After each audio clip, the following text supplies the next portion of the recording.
Alhamdulillahi Rabbil Alamin. Hamdan kathiran tayyiban mubarakan fi. Asyhadu an la ilaha illallah wahdahu la syarika lah. Wa asyhadu anna Muhammadan abduhu wa rasuluhul karim. Allahumma salli wa sallim ala nabiyyina wa sayyidina al-Mustafa Muhammadin wa ala alihi wa ashabihi ajma'in. Amma ba'd. فيا عباد الله أوصيكم وإياي بتقوى الله فقد فاز المتقون. أعوذ بالله من الشيطان الرجيم. بسم الله الرحمن الرحيم. فأما من أعطى واتقى وصدق بالحسنى فسنيسره لليسرى. صدق الله العظيم. Segala puji bagi Allah, kemudian salawat dan salam kepada Rasulullah, pada keluarga dan seluruh sahabat-sahabatnya.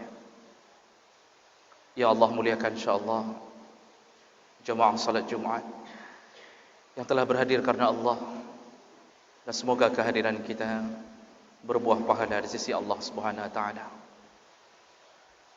Jemaah melakukan Allah Subhanahu Wa Taala, dalam menjalani kehidupan ada orang yang hidupnya dalam keadaan susah. Dari segala segi dia menghadapi kesusahan. Rezekinya susah, rumah tangganya hancur, anak-anaknya tidak ada yang saleh, tidak ada yang berbakti kepada orang tuanya, dan orang susah untuk melakukan transaksi muamalah dengannya. Dia dikucilkan, dan yang kadang-kadang ditambah dengan sakit-sakitan. Jadi Allah kadang-kadang membuat hamba sebahagian menjadi orang-orang yang susah di dunia. Bukan karena Allah yang tidak sayang hamba, tapi hambalah yang tidak sayang pada dirinya sendiri. Allah tidak pernah menzalimi hamba.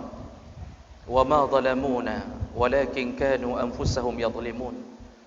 Kami tidak pernah menzalimi engkau, kata Allah, tapi engkaulah yang menzalimi dirimu sendiri. Bagi yang hari ini merasa kesulitan hidup,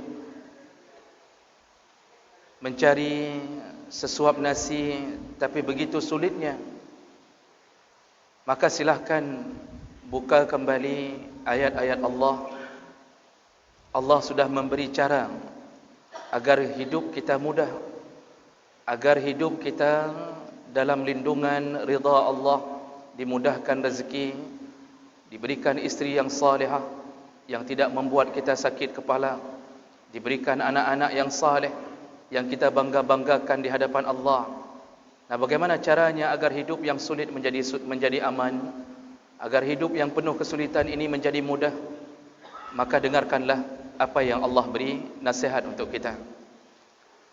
Salah satu dalam surat Al-Quran, iaitu surat Al-Lail, dari mulai ayat kelima, Allah Subhanahu Wa Taala menyebutkan ada 3 jalan agar kita bisa mudah hidup, bahagia di dunia, bahagia di akhirat. Ada 3 cara untuk memudahkan hidup kita, baik tat he dalam dunia dan hana he dapreh untuk tatamang dalam pintu surga Allah. Ada 3 cara, kata Allah. Apakah dia? Yang pertama, Allah katakan fa amma man a'ta. Orang yang pertama yaitu yang punya sifat suka memberi. Orang-orang yang suka memberi, baik hartanya, jiwanya, raganya, seluruh anggota tubuhnya siap berkorban untuk orang lain, maka orang itu akan dibalas kebaikan oleh Allah Subhanahu Wa Taala. Jemaah belaka Allah, terutama yang kita miliki adalah harta. Barang siapa yang suka mengorbankan hartanya untuk menolong sesamanya, atau menolong perjuangan Allah, apapun bentuknya, dia wakafkan ke masjid, maka Allah akan balas dengan cara dimudahkan hidupnya. Itu janji Nabi SAW. Walaupun yang kita berikan sedikit, tapi janji Nabi tidak akan diingkari. Dan janji Allah adalah janji Nabi adalah janji Allah. Rasulullah SAW menyebutkan, orang yang suka bersedekah, maka Allah akan balas berkali lipat. Dalam salah satu hadisnya disebutkan bahawa ma min yaumin yusbihul ibad, kalau ada seseorang yang melalui satu hari, lalu dia diturunkan dua malaikat kepadanya, illa malakan yanzilan, ada dua malaikat turun kepadanya. Berkata satu malaikat, Allahumma a'ti mumfikan khalafa, ya Allah, balaslah semua yang telah dikeluarkan oleh hamba ini. Malaikat kedua berdoa, Allahumma a'ti mumsikan talafa, ya Allah, cabutlah harta dari orang yang pelit ini. Jadi dua malaikat selalu menghiasi hidup kita. Yang suka bersedekah didoakan oleh malaikat.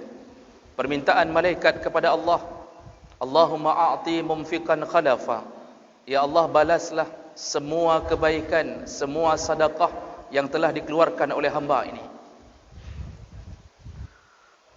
Kalau kita menanti balasan dari manusia, mungkin yang dibalas hanya dengan ucapan terima kasih saja. Kalau kita menunggu balasan dari manusia, mungkin yang dibalas hanya seharga yang kita beri saja. Nah, dajuk ke gop 10 ribeng, maka mungkin orang yang lain urangnya akan gejuk katanya balik 10 ribeng. Tapi kalau berharap balas dari Allah, maka Allah bisa membalas dari 10 kali lipat sampai mencapai 700 kali lipat. Maka orang-orang yang bersedekah selalu dalam rezeki Allah. Allah berkahi dia, Allah berkahi rumah tangganya, Allah berkahi anak-anaknya. Bahkan gurunya Imam Bukhari, yaitu Abdullah bin Mubarak, ketika salah seorang sakit, dia punya penyakit di lututnya, luka menganga, terbuka yang tidak sembuh-sembuh telah bertahun lamanya. Lalu dia menjumpai gurunya Imam Bukhari, dan dia meminta nasihat bagaimana caranya agar sakit ini bisa sembuh. Apa nasihat guru Imam Bukhari? Bersedekahlah. Carilah daerah yang kekeringan, buatlah sumur. Buatlah sumur untuk kampung yang tidak ada air. Maka air yang keluar insya-Allah akan menutup lukamu. Dan dia taat kepada permintaan nasihat itu. Lalu dia buat sumur di satu kampung yang kekeringan. Hitungan dalam beberapa bulan dia kembali kepada gurunya Imam Bukhari. Lalu dia berkata, wahai Syekh, wahai Imam, benar, hari ini aku telah sembuh dari lukaku setelah aku menahannya bertahun-tahun. Kenapa? Sedekah. Maka orang bersedekah itu, kalaupun diberi sakit oleh Allah, sakitnya hanya untuk menaikkan derajatnya. Sakitnya diberi seperti diberinya sakit kepada Nabi Ayyub alaihi salam. Bukan sakit untuk menyiksanya. Jamaah melakukan Allah, ketika kita meninggal, maka yang kita andalkan juga sedekah. Allah bongkar di dalam surat Al-Munafiqun ayat 10. Allah katakan, wa anfiqu mimma razaqnakum min qabli an ya'tiya ahadakumul maut. Berinfaklah, kata Allah, bersedekahlah dari apa yang kami beri rezeki kepadamu. Jadi maksud Allah pertama, yang engkau sedekahkan itu bukan milikmu, tapi kami yang memberimu. Jadi yang tajuk ke gop boleh tanya, yang kena tanya, tapi ada Allah titip. Mimma razaqnakum, itu punya kami, kata Allah. Kembalikanlah kepada fakir miskin. Kita kaya karena ada orang miskin. Kita hari ini hebat, bisa beli mobil, bisa beli motor. Itu karena ada orang-orang yang berjalan dengan kaki di atas sandalnya. Ada orang-orang yang tidak punya sandal. Mereka susah mencari rezeki. Kita hari ini bisa jadi PNS karena ada sebahagian kita yang Allah tidak pernah jadikan dia untuk mendapat gaji bulanan. Maka Allah katakan, infakkanlah hartamu yang telah kami beri kepadamu. Fayaqulu, sebelum datangnya kematianmu, kata Allah. Kenapa Allah sebutkan dengan kematian? Ternyata Allah katakan orang-orang yang mau meninggal ketika sakaratul maut datang, mereka berkata kepada Allah Subhanahu wa taala, apa katanya? Fayaqulu rabbi laula akhartani ila ajalin qarib. Ya Allah, tundalah sebentar. Aku mohon ya Allah, berikan waktu 5 menit saja. Tundalah, jangan dulu cabut nyawaku. Maka apa yang diminta? La as-saddaqa, biarkan aku bersedekah. Ternyata orang-orang yang mau meninggal dunia, percakapan terakhirnya di saat sakaratul maut, dia meminta kepada Allah untuk menunda sakaratul maut, dan amalan yang dia ingin lakukan kembali adalah sedekah. Dari siapa keluar kalimat ini? Dari orang-orang yang jarang bersedekah selama hidupnya. Padahal ketika datang maut, Allah tidak tunda, Allah tidak majukan, Allah tidak mundurkan. Rugilah mereka, permintaan mereka tidak bisa dimakbulkan Allah. Allah tidak tunda lagi sakaratul maut. Maka sebelum itu datang, bersedekahlah. Kalau bersedekah, Allah tambah rezeki, Allah mudahkan hidup. Dalam segala hal Allah mudahkan hidup. Dalam salah satu riwayat, bahkan disebutkan dalam kitab Al-Bidayah wa Nihayah, ada seseorang berjalan di tengah padang pasir, lalu terdengar ada suara dari langit, seakan-akan suara muncul dari balik awan. Suara itu mengatakan kepada air hujan, bawalah air ini, bawalah hujan, atau bawalah air ini ke kebun fulan. Dia sebutkan nama, dan itu terdengar di telinga laki-laki ini. Jadi suara itu mengatakan kepada awan, pergilah, turunkan hujan di kebun fulan, disebutkan namanya. Lalu laki-laki ini karena penasaran, dia ikuti kemana arah awan bergerak. Dan ternyata awan itu berhenti di atas satu kebun, dan diturunkanlah hujan di atas kebun tersebut. Lalu laki-laki ini mencari siapa pemilik kebun, dan dilihatlah ternyata ada pemilik kebun di dalam kebun tersebut. Lalu dia jumpai laki-laki tersebut. Dia tanya, siapakah namamu? Disebutkan namanya persis seperti apa yang didengarkan dari balik awan. Lalu kemudian laki-laki ini mengatakan, aku mendengar namamu disebutkan dari balik awan, bahwa suara itu menyuruh awan untuk berangkat dan mengalirkan air hanya di kebunmu. Apa yang kau lakukan sehingga engkau mendapatkan derajat seperti itu? Laki-laki ini menjawab, aku membagi hasil daripada kebunku menjadi 3 bahagian. Sepertiga untuk kukembalikan menghidupkan kebunku, artinya modal sepertiga kukembalikan untuk kebunku. Sepertiga untuk aku makan dan keluargaku, dan sepertiga kusedekahkan kepada fakir miskin. Sepertiga disedekahkan kepada fakir miskin. Allah kirimkan hujan untuk menghidupkan kebun kita. Maka katanya orangnya dah bersedekah, tapi kita tidak sadar bahawa Allah bukakan pintu rezeki entah di mana-mana. Ini adalah kunci agar hidup bahagia. Pertama, belela bersedekah. Kalau masjid kita lihat memerlukan sesuatu, janganlah sampai diundang, tawarkan diri untuk bersedekah. Kalau masjid membutuhkan lampu, berusahalah untuk mendapatkan cahaya di alam kubur dengan memberikan cahaya di permukaan bumi. Maka jemaah melakukan Allah, kunci supaya dimudahkan urusan di dunia dan di akhirat, pertama kata Allah, fa amma man a'ta, yaitu orang-orang yang suka memberi. Nyayangkeun Allah, innallaha la yukhliful mi'ad, Allah tidak akan melanggar janji. Kemudian Allah sambung, wattaqa, dan sifat kedua orang yang dimudahkan urusannya di dunia adalah takwa. Apa itu takwa?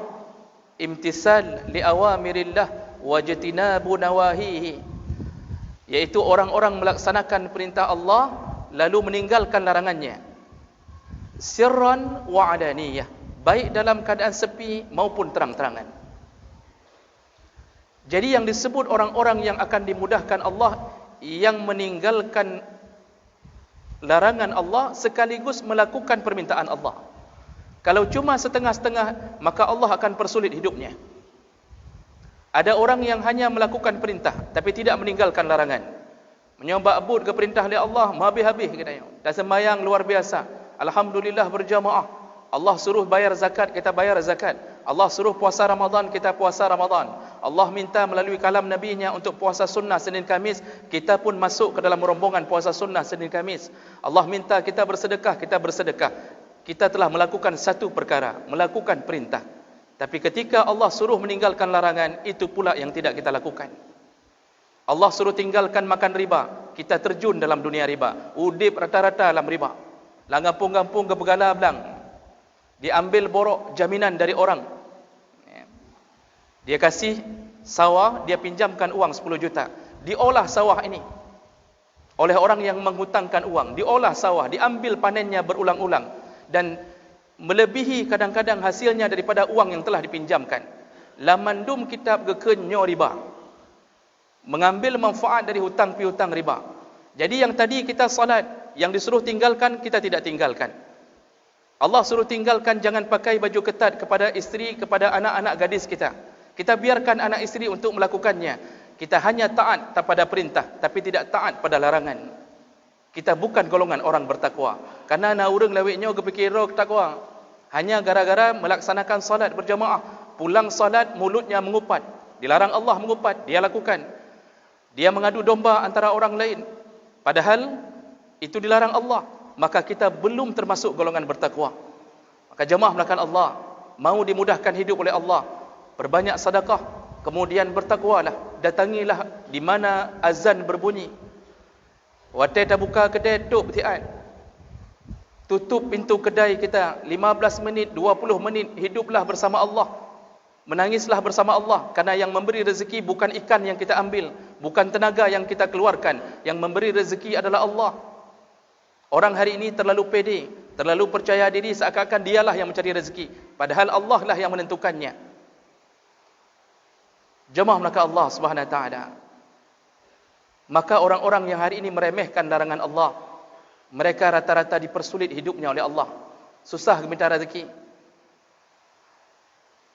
Ini adalah janji Allah yang kedua.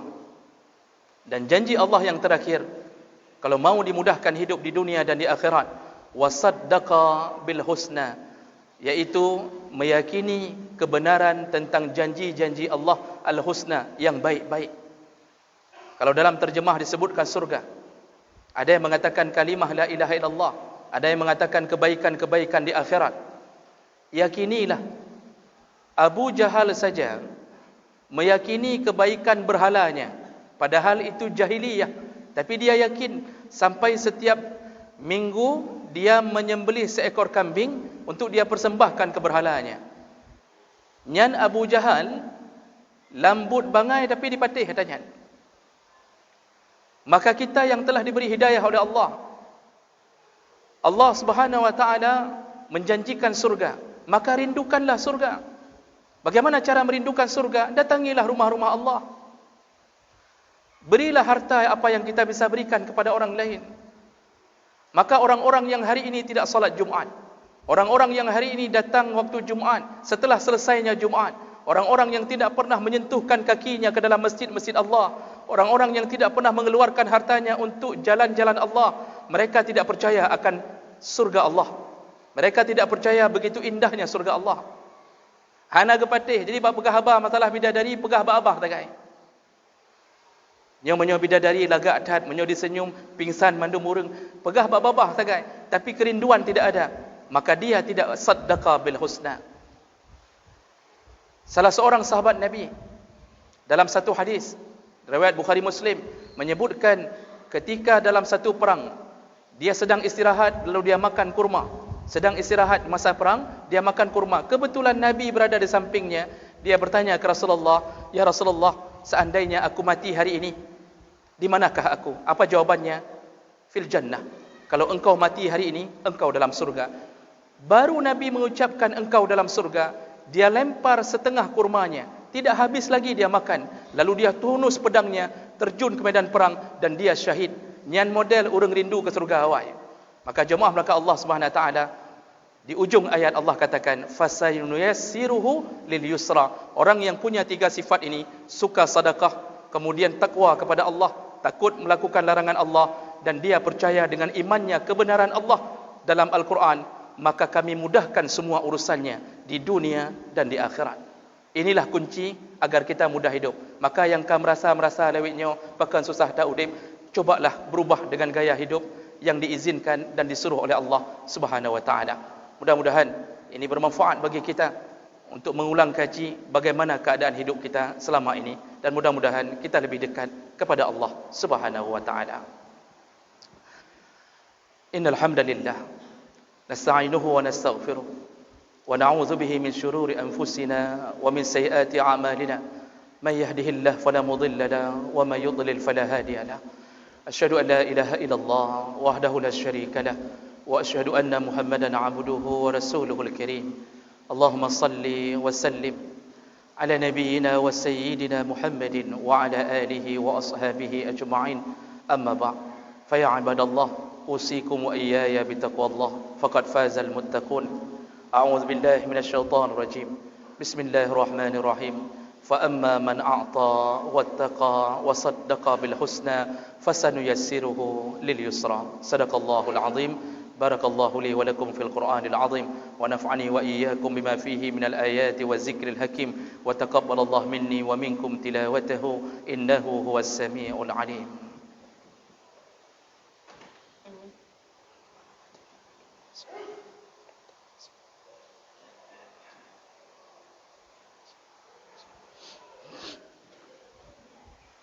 Alhamdulillahi rabbil alamin. وبه نستعين على أمور الدنيا والدين. أشهد أن لا إله إلا الله وحده لا شريك له وأشهد أن محمدا عبده ورسوله الكريم. اللهم صل وسلم على نبينا وسيدنا المصطفى محمد وعلى آله وأصحابه أجمعين.